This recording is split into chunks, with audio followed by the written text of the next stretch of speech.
Hey guys, this is the promised second installment of the Treadle machine adventure that I'm going on. This is the one where I'm actually going to install the belt onto the machine. It's not a terribly long video, but I do cover some things that I had not seen in other Treadle videos. Maybe it's just me and I'm special and I get all of the weird and obscure problems that happen, but I did run into some different things, so hopefully if you are going to consider embarking on your own Treadle machine adventure, there's some things in here, some little nuggets that will help you out in the future as far as getting to do this. So what I'm going to do this video, it's just going to be a follow-up to the first one where I cleaned this white rotary machine that I have behind me. I cleaned that up, got it to where it is working and functioning with the crank. So now what I'm going to do is actually attach the leather belt to the machine and the treadle base so that I can use it under foot power, which should allow me to do a much bigger project, a lot more sewing and a lot faster sewing over long straight stretches, which I have several projects that are going to have that. So stay tuned and take a look and see how this whole portion of this experiment went. Today is the day. In part one of my treadle machine video, you guys saw me clean it up. I gave it a good once over, made sure that all of the parts are clean, that the machine is oiled, that there wasn't any gunk anywhere. And then I went ahead and I ran it for you guys. And, you know, as you could tell, the action just moves so smoothly. You can turn this crank with one finger. So it's really great. It's running really well, and I am ready to get it connected to the treadle base so I can try running it as a treadle machine as it was originally intended. So what I'm going to do, I have my old belt here. This is the belt that I took off of the machine, and I don't know if you can see this, but the leather broke, which is why the belt doesn't work anymore. The leather is perfectly fine. Yeah, as old as this one is, this one's probably from maybe the 70s or the 80s. And it has been stored inside, so it was in a nice temperature controlled environment, but the leather still rots out over time. So this one is no longer any good. And as you can see, these belts, they just connect with a metal staple. That's really all that holds this thing together. And it works just fine. You don't have to tape it or do anything with it. The metal staple itself through both ends of the leather is strong enough to run the treadle machine. So what I did was I sourced a replacement and got a replacement belt. Now, these belts are actually surprisingly easy to find. I'm not familiar enough with my area to know where all of the local shops are, and considering we're still in, basically lockdown from this pandemic, a lot of stuff isn't open, and I am susceptible, so I don't actually want to be around people I don't know if I don't have to. So I actually just ordered this one off of Amazon. It was less than $10. They come in 72-inch lengths, which is standard. And then you cut it to whatever the length is for your specific machine, because wherever this wheel, the treadle wheel got attached, as far as the height from the base of the treadle to the machine, let's see if I can actually find it here for you. There we go. So wherever this got attached is going to, in the distance to the actual wheel, is going to tell you how long you need your new belt to be. Now, I'm lucky in that I have the old one, so I know exactly how long it needs to be. But if I didn't, all I would need to do is just run this belt down in through here, around the wheel, and then back up the other side, cut it to where it was tight but not taut but not tight. You don't want it to be super tight. But you do want it to be taut enough that it will turn the wheel for you. So you can just, and then clip it, and then what you do is you use an awl, or if you have one, a pair of treadle pliers. I'm trying to find a pair of those.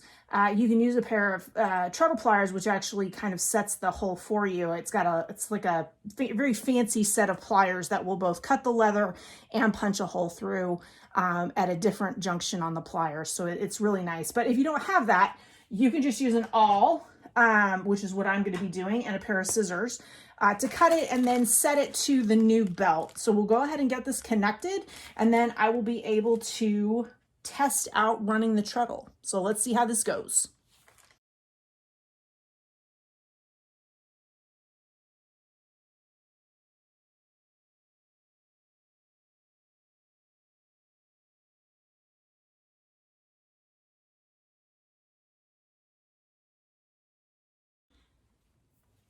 So now you can see I have it cut to length.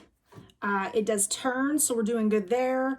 Needle goes up and down. We've got enough tension. So now all I need to do is use my pliers to go ahead and close up this little staple here, and then we'll be ready to give it a go.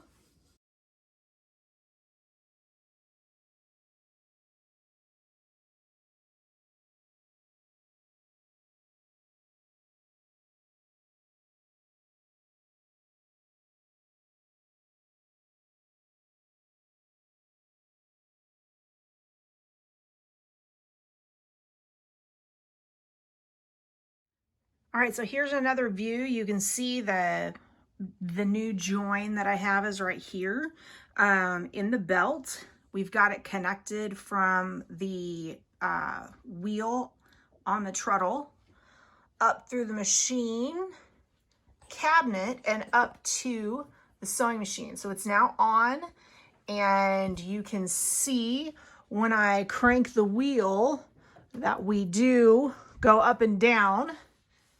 And now when I work the foot treadle, we are also going to get this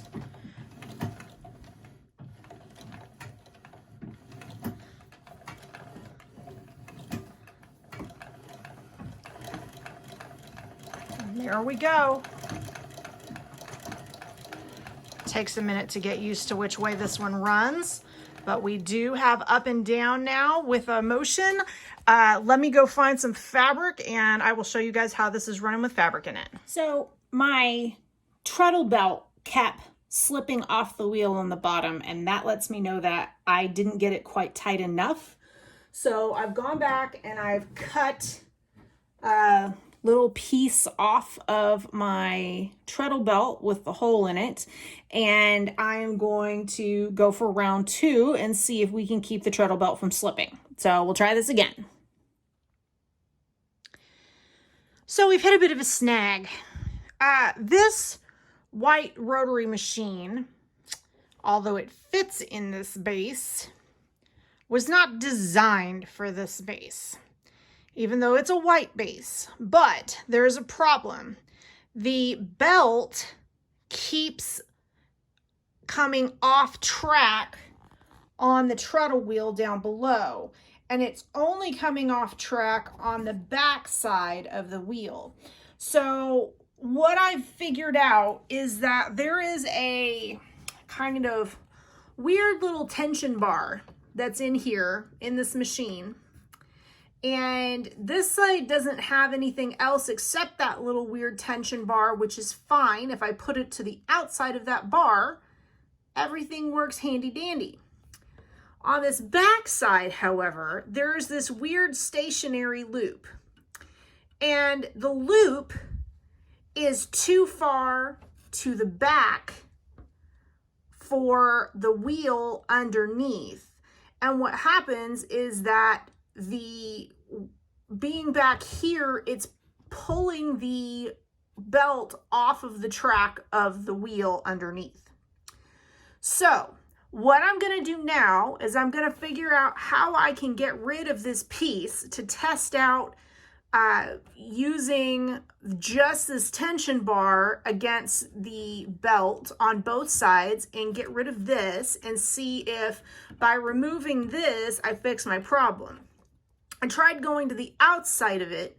However, on the outside of it, it's so snug a distance between the outside of this and the hole up here on the top that it catches on the staple of the belt, and it actually pulls the staple apart and releases the belt, which shouldn't happen at all. So I'm going to try taking that piece out and see if that fixes my problem. So I'll be back with you in a bit. That was surprisingly easier than anticipated. I was able to just pull this out with a pair of pliers. So now that this is out, I'm going to try putting the machine back in the base, reconnecting the treadle wheel, and seeing if I have the same problem of the belt slipping the track. So remember when I said you don't actually need anything to cover the join that you have on your treadle belt? Well, maybe if this machine was designed for this base, that would be the case.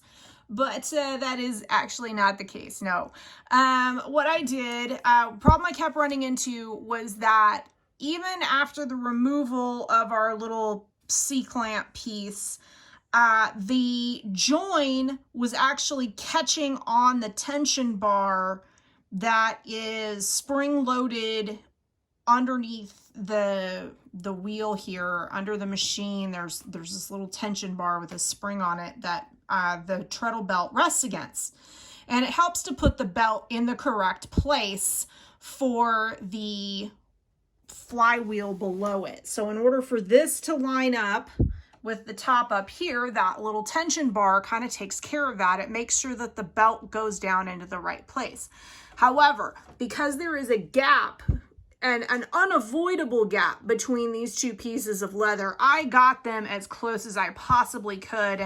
But when the belt goes around, it will inevitably bend. And when it bends, it produces that little gap. And when you get that little gap, it catches on that tension bar. And when it catches on the tension bar, it prevents the whole belt from spinning.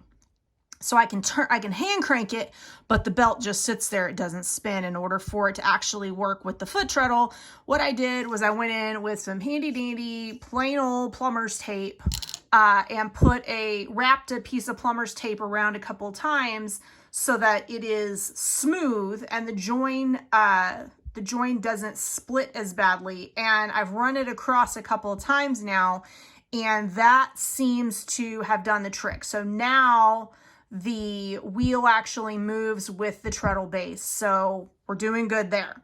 So now that we finally have this belt arrangement worked out, I'm going to try to get the machine rethreaded and see if we can actually sew with the treadle base. So coming up.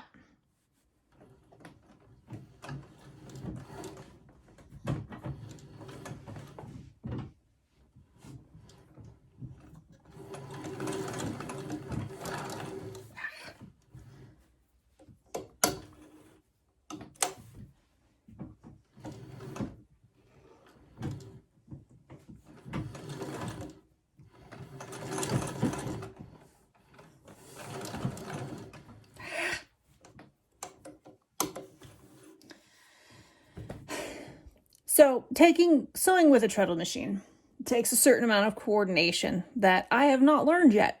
So this is going to be a learning process, but I'm going to see if I can't get at least a run of stitches here for you to view. Give me just a minute and let's see if we can't go for the 87th time's a charm.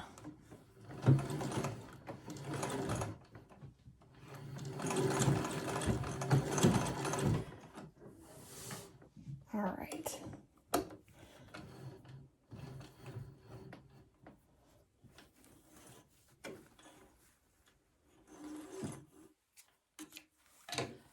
So, stitches on the treadle machine. Had to stop and start a couple times there, but it does sew. It does work. Need to play around with the tension a little bit. This cotton is really thin, so it may just not be the best fabric to use with this particular machine, but it does sew. It sews evenly. It catches the stitches. Everything is good. Now the problem is me.